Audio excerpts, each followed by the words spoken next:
నిర్వహణ లోపం కారణంగానే ప్రాజెక్టులకు ఇబ్బందులు తలెత్తుతున్నాయని ఏపీ మంత్రి నిమ్మల రామానాయుడు అన్నారు. గత వైకాపా ప్రభుత్వం ప్రాజెక్టుల నిర్వహణ కోసం నిధులు వెచ్చించలేదని విమర్శించారు.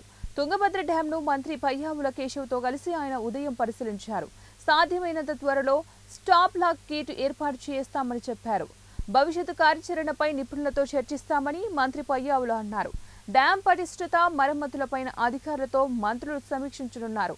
తుంగభద్ర ప్రాజెక్టులో వరద ఉధృతికి 19వ గేట్ కొట్టుకుపోయిన విషయం తెలిసిందే. దీంతో 3 రోజులుగా 1,00,000 క్యూసెక్కుల నీరు వృధాగా వెళ్తోంది. వరదను అడ్డుకునేందుకు తాత్కాలిక గేటు ఏర్పాటు చేసేందుకు అధికారులు ప్రయత్నిస్తున్నారు. ప్రతి ఒక్కరూ కూడా ఇది విజయవంతం కావాలని ప్రేయర్ చేయాల్సినటువంటి సమయం. ఎందుకనంటే ఇట్స్ అన్ ఎక్స్పెరిమెంట్. నీటిని మామూలుగా ఈజీగా ఏంటంటే నీళ్ళన్నీ వదిలేసిన తర్వాత చేసుకునేది ఒక మార్గం, కానీ నీళ్ళు ఉండగానే చేయాలి అనేటువంటిది నిపుణులు ఇప్పుడిప్పుడు అంచనాకు వస్తున్నారు. We will take risk. CWC వాళ్ళతో కూడా మాట్లాడుతున్నారు, వాళ్ళ గైడెన్స్ తీసుకుంటున్నారు. అంటే ఆడ నీళ్ళని పోతూ ఉన్న స్పీడ్ చూస్తూ ఉంటే అసలు ఎట్లా పని చేయగలరు అని. బట్ వాళ్ళు కాన్ఫిడెంట్గా ఉన్నారు ఇవాళ. So we want to support all out.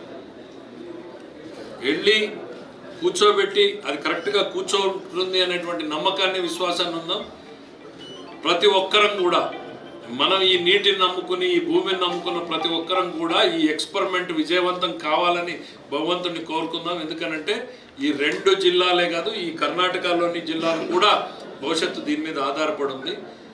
మనం రైతాంగానికి అంటే ఇందాక చెప్పాను, చాలామంది నీళ్ళు వదిలేసిన తర్వాత చేసుకోండి అన్నారు. నీళ్ళు వదిలేస్తే మళ్ళీ ఫిల్ అవుతుందా లేదా, రైతులు నష్టపోతారు. పోతే కొంత డబ్బు నష్టం జరగవచ్చు. లెటర్స్ ఎక్స్పెరిమెంట్ అనే ధైర్యానికి ఇవాళ ఇంజనీరింగ్ టీం మేం కాదు, వాళ్ళు వచ్చారు ఇవాళ. Yes, we will take a call అని. So let us wait. మనం ఓపికగా ఎదురు చూద్దాం.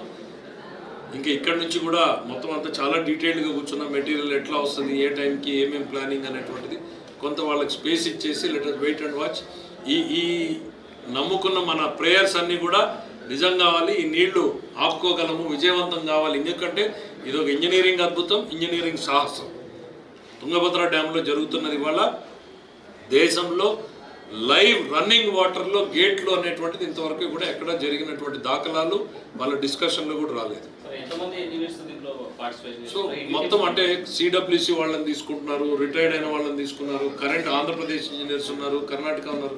అంటే the best now they come to A conclusion. ఇంక ఇంజనీర్స్ కాదు, వే ఆఫ్ ఫార్వర్డ్ ఏంది అనే దాని మీద ఒక నిర్ధారణకు వచ్చేసారు. ఇది మార్గం, ఇట్లా పోదాం, ఈ రకంగా చేద్దాం, ఇదంతా ఫిక్స్ అయిపోయింది. ఇంకా ఇంప్లిమెంట్